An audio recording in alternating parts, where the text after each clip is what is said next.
ke Tugu Pahlawan, tak lupa memakai topi. Salam sapa kami ucapkan sebagai pembuka dari kelompok kami. Assalamualaikum warahmatullahi wabarakatuh. Shalom, Om Swastiastu, Namo Buddhaya, Salam Kebajikan. Saya Asmawati, mahasiswi S1 Program Studi Pendidikan Guru Sekolah Dasar Universitas Borneo Tarakan. Perkenalkan, saya Rahmasari, mahasiswi S1 Program Studi Pendidikan Guru Sekolah Dasar Universitas Borneo Tarakan. Perkenalkan, saya Ande Kaulandari, mahasiswa S1 Pendidikan Guru Sekolah Dasar Universitas Borneo Tarakan. Indonesia merupakan negara kepulauan dengan jumlah pulau 17.504 dan panjang pantai yang mencapai 81.000 km. Dengan luas wilayah 8.300 km persegi, yang di dalamnya meliputi 22,89% daratan dan 77,11% lautan, serta panjang garis pantai yang mencapai 110.000 km.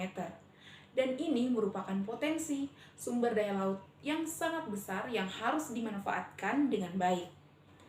Kabupaten Nunukan terletak di wilayah perbatasan Indonesia-Malaysia, tepatnya negara bagian Sabah.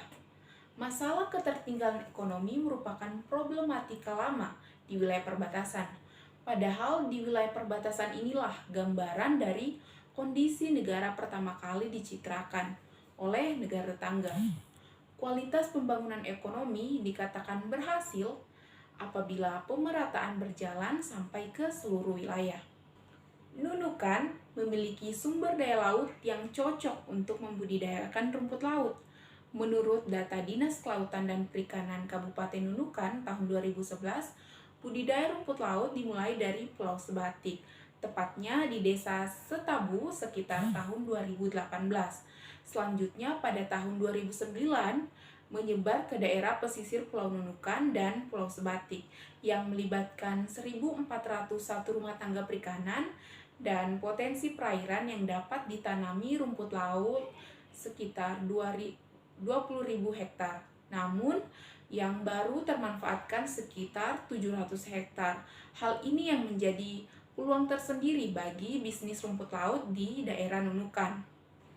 Usaha rumput laut ini merupakan salah satu usaha yang berperan penting dalam menumbuhkan laju perekonomian di daerah perbatasan. Hanya saja, dalam melakukan usahanya, para petani kurang sadar akan pengetahuan yang diimplementasikannya. Pada usaha rumput laut, para petani kurang menyadari bahwa dalam pengembangan usaha rumput laut tersebut menggunakan basic mathematics. Para petani tanpa sadar memanfaatkan basic mathematics dalam menentukan jarak antar tali, memperkirakan untung rugi, memperkirakan waktu pembibitan hingga masa panen, dan memprediksi waktu jual menggunakan basic mathematics. Sehingga tujuan dari penelitian ini yaitu untuk mengetahui bagaimana peran dari basic mathematics dalam pengambilan keputusan para petani rumput laut dalam menjalankan usahanya. Sehingga dengan adanya penelitian ini mampu menyadarkan para petani rumput laut di wilayah Kabupaten Nunukan akan peran penting dari basic mathematics dalam pengambilan keputusan. Jadi para petani tidak hanya mengikuti para petani terdahulu, sehingga nantinya hasil dari penelitian ini dapat menjadi salah satu bahan untuk mengembangkan inovasi baru dalam mengembangkan usaha rumput laut, khususnya di wilayah Kabupaten Nunukan, yaitu perbatasan Indonesia-Malaysia, menjadi lebih maju. Tahapan dalam pengambilan keputusan yang dilakukan oleh para petani rumput laut nantinya akan digunakan untuk menemukan ide berdasarkan metode yang digunakan para petani terdahulu, mengklasifikasikan ide, melakukan percobaan, dan menentukan formula terbaru dalam usaha rumput laut. Pemilihan sampel narasumber kami lakukan berdasarkan lamanya waktu usaha petani rumput laut. Narasumber 1 memulai usaha sejak tahun 2008. Narasumber 2 memulai usaha sejak tahun 2009. Narasumber 3 memulai usaha sejak tahun 2011. Dan narasumber keempat memulai usaha sejak tahun 2013. Adapun dalam proses pengambilan data, kami melakukan observasi, dokumentasi, dan wawancara.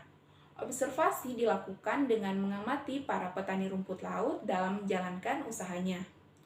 Dokumentasi dilakukan untuk memudahkan kami dalam melakukan analisa data berdasarkan hasil observasi.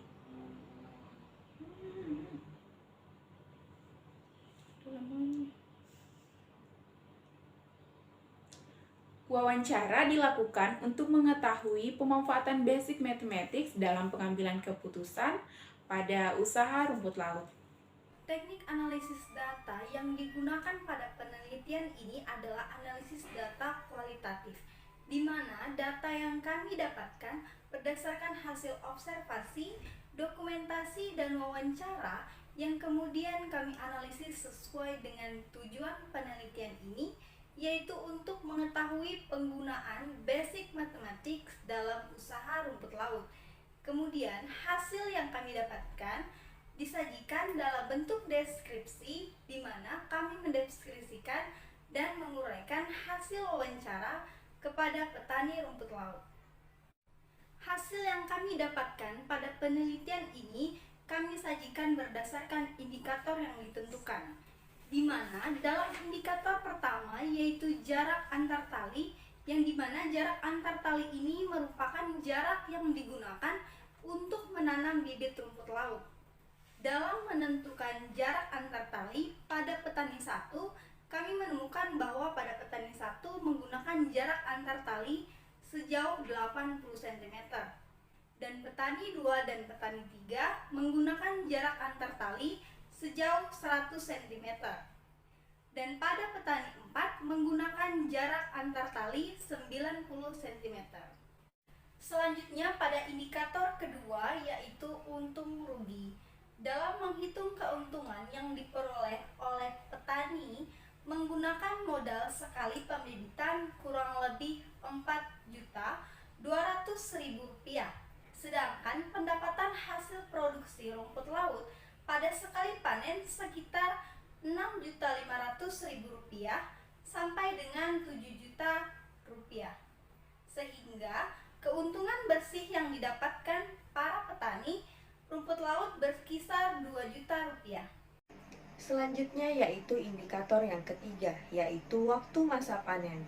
Berdasarkan hasil wawancara dan hasil observasi yang telah kami lakukan, bahwa petani 1 dan petani 3 menggunakan waktu masa panen 30 hari. Sedangkan pada petani 2 dan petani 4 menggunakan waktu masa panen 35 hari hingga 45 hari. Selanjutnya, indikator yang keempat, yaitu prediksi waktu jual. Berdasarkan hasil wawancara dan observasi yang telah kami lakukan, bahwa petani rumput laut dalam pemasaran rumput laut tidak di sembarang waktu. Dalam memprediksi waktu jual untuk menentukan penjualan rumput laut, petani rumput laut menggunakan 3 macam pola.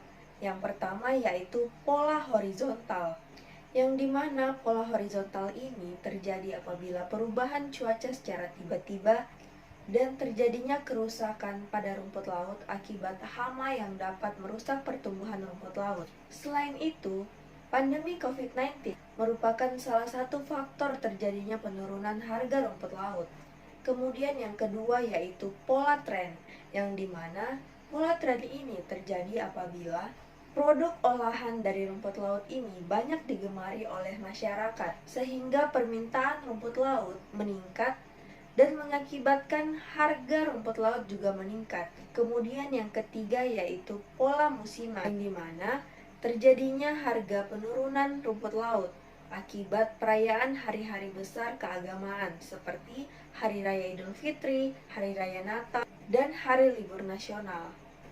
Berdasarkan hasil data yang telah kami dapatkan, kami menemukan bahwa dalam pengambilan keputusan, para petani rumput laut sudah menggunakan basic mathematics dalam penerapannya.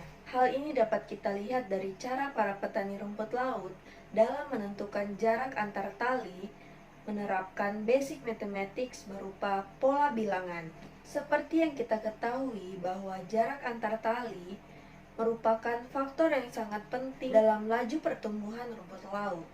Perbedaan jarak tanam sangat berpengaruh dalam pertumbuhan rumput laut.